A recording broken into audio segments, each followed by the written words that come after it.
All right, it says we're live. What's up, YouTube?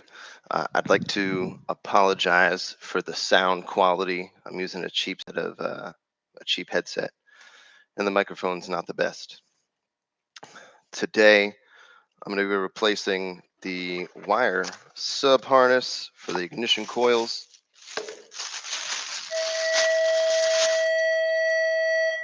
That's the bell. I'm here at my school shop cleaning things up, but I'm taking a break to do something on the Skyline here. Got a Nissan original wiring harness, because when I replaced the ignition coils, these plugs, they broke all the little tabs on them anyway. I want to make sure they don't come loose while we're driving. But yeah, it's a 1991 Nissan Skyline GTS T with the RB20DET motor, and it had a Misfire under load above like 4,000 RPM. So if I was just cruising, no heavy throttle, it would drive and run perfectly. But if I got on it, it would start to sputter and misfire. So at first, there we go. At first, I just replaced the spark plugs. I took the ignition coils out, cleaned them up, and put some dielectric grease in them. That didn't really do too much. So then I ordered a new cam angle sensor, just because the old one was 30 years old. It was probably still fine, because if you took it off and spun it, you could hear the injectors all click. So it probably worked well, but I got a new one anyway. Put that in, set the timing in between 15 and 20 degrees, because I couldn't really find an exact answer on where to set it. I'm sure when I get it tuned, they're going to change it as well to a different degree, but that's fine. If anybody knows of a good tuner of these engines in the New York, New Jersey area, let me know, because I'll try them out. Yeah, so a new cam angle sensor.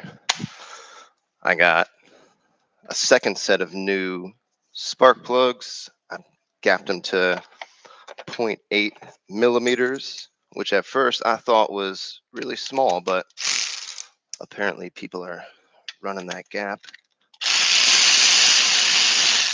And now I am too. And it seems to work pretty well. And I also got some new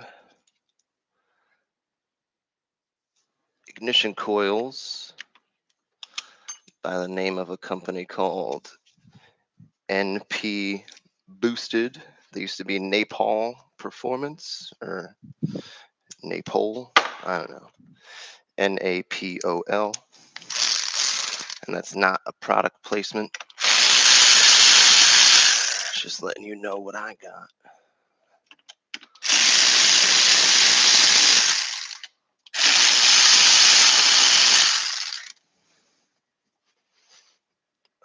That one and that one.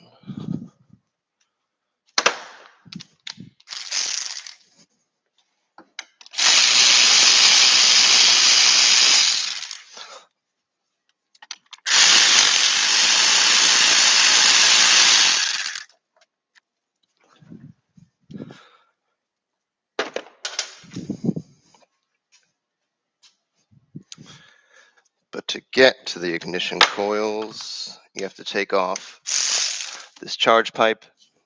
This has to get moved out of the way.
plugs.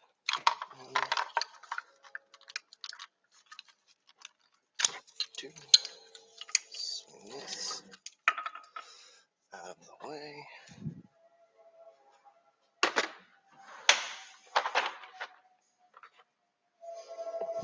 Oh, but speaking of school, if you're not a subscriber, please consider being one.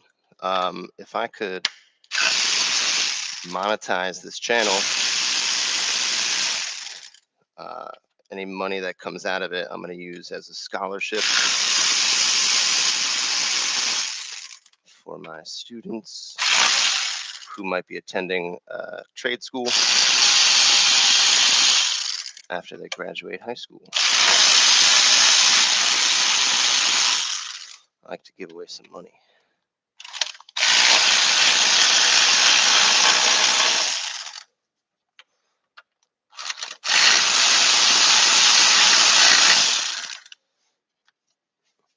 But yeah, on top of the valve covers, you got another cover here.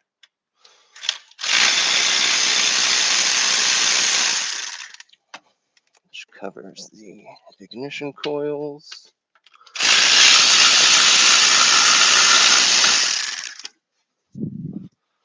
You could pop those off.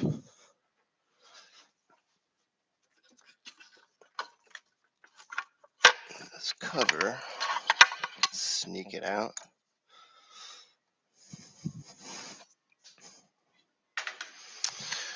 And there's the ignition coils.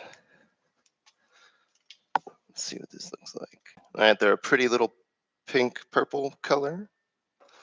You don't see them when everything's on there, but yeah, NP Boosted is the brand. And they seem to work, real nice. I guess the old ones, again, 30 years old. It's a 1991. Here we are in 2001. Oops, 2021.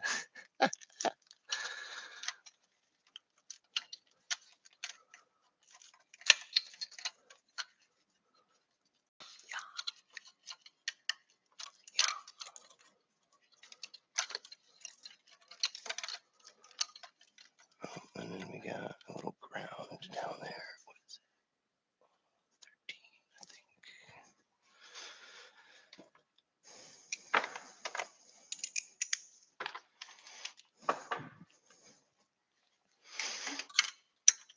Nope, 12 millimeter.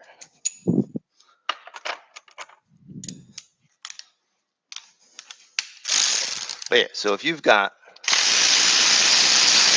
one of these cars or this engine, maybe you've swapped an RB20. I'm going to assume, I don't like to assume things, but I'm going to assume the RB25, the RB26 could have the same types of issues. So if you're getting a misfire under load at higher RPMs, I would suggest investing in some new ignition coils, get some new spark plugs, gap them down a little bit.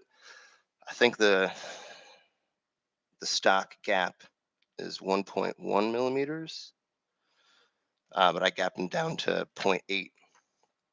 And again, I thought that was going to be way too small, but it seems to like it. So ignition coils, new spark plugs. I did this. It probably wasn't necessary, this cam angle sensor. There's also a grommet behind it that you're going to want to replace because the old one is, again, 30 years old. It's pretty brittle and it fell apart. We also did the valve cover gaskets because they were starting to leak on the outside. And the parts aren't that hard to find. You can get them all on the internet. But yeah, here's our old harness and these plugs. I think one of them broke completely off, and this one is a little crispy like that. So you're gonna want to get rid of these. Get yourself some new ones. Bada bing, bada boom, and you'll be all right. It probably would have been fine, but I didn't want to take that chance on one of these, you know, walking itself off while I was driving, and giving me even more problems.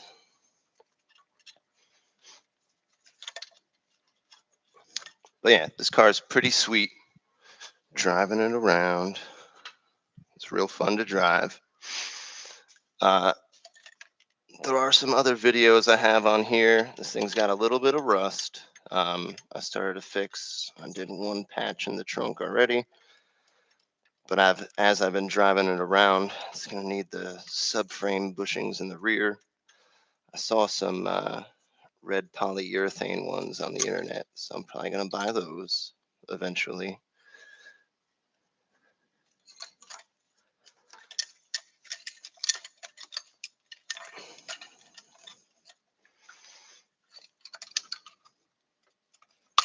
Oh, nice. Nice. And then I'll go around here, clip this one like so.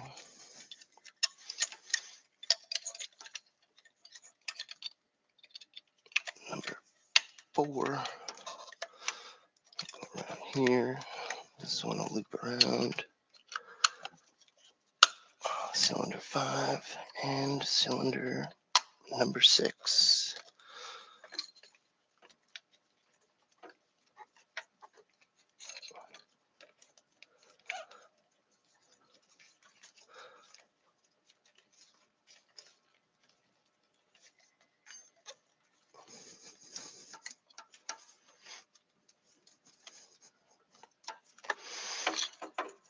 Yeah.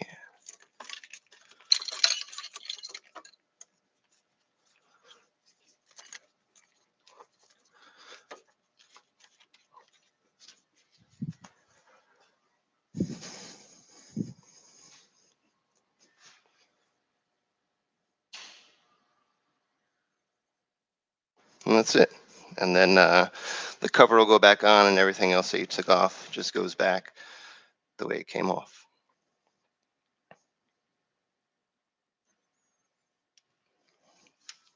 Yeah, cool car, super fun to drive. Hopefully push out a little more power from it. I'm not going to do anything crazy.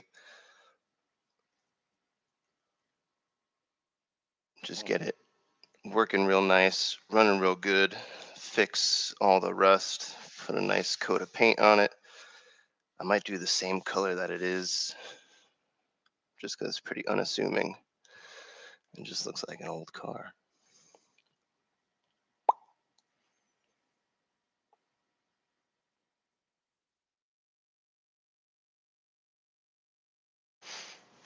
But yeah, once again, misfire, underload, higher RPMs. You're going to want to get yourself some new ignition coils and spark plugs at the least, because this cam angle sensor was like $350, and that's pretty pricey if you don't really need it. I just wanted to get it to get the old 30-year-old one out of there. Probably wind up refreshing most of these things with either stock or aftermarket parts. Coolant hoses, vacuum hoses, a few of those were leaking. I replaced them. I'm not sure if I want to do a front mount intercooler or keep the drop down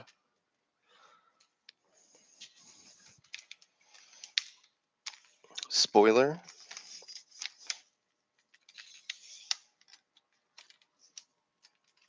This one here was bent, I guess, while I was in Japan. Speed bumps or whatever. I got it to work. Let's see. Let's see if it'll still work.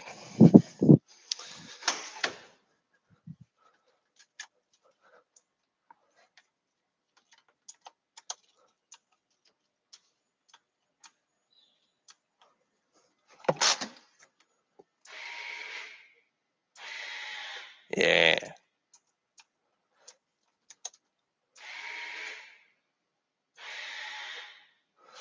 So yeah, when you hit a certain speed, it comes down, and then when you slow down, it comes back up. I'd like to keep it down all the time, but unless the e-brake is up, so if you put the e-brake down, it comes back up, and then will only go down when you hit a certain speed. So kind of a bummer on that, but still a cool feature.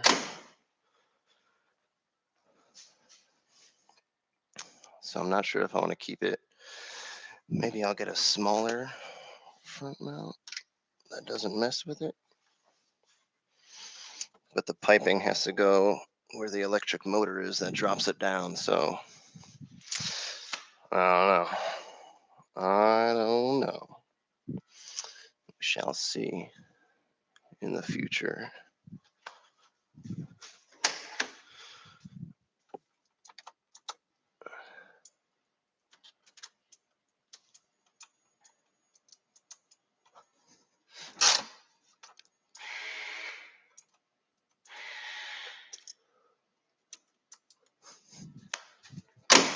All right, I guess that's it for today.